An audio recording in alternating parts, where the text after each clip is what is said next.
আপনি কি জানেন দক্ষিণেশ্বরে কালী মন্দির কবে কে তৈরি করেছিল? কথিত আছে রানী রাসমণি দেবী কালীর স্বপ্নাদেশ পেয়ে এই মন্দির প্রতিষ্ঠা করেন। মন্দির প্রতিষ্ঠাকালে রামকৃষ্ণ পরমহংসের দাদা রামকুমার চট্টোপাধ্যায় রানীকে প্রভূত সাহায্য করেছিলেন।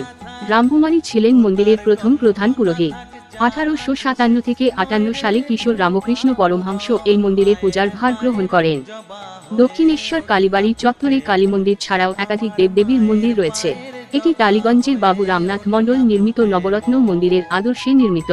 মূল মন্দির ছাড়াও রয়েছে দ্বাদশ শিব মন্দির নামে পরিচিত 12টি আটচালা শিব মন্দির।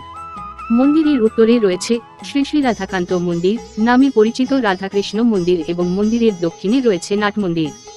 মন্দির চত্বরের উত্তর পশ্চিম কোণে রয়েছে রামকৃষ্ণ পরমহংসের বাসগৃহ। মূল মন্দির চত্বরের বাইরে রামকৃষ্ণ পরমহংস ও তার পরিবারবর্গের স্মৃতি বিধৃত আরও কয়েকটি স্থান রয়েছে, যা আজ পুণ্যার্থীদের কাছে ধর্মস্থানরূপে বিবেচিত হয়।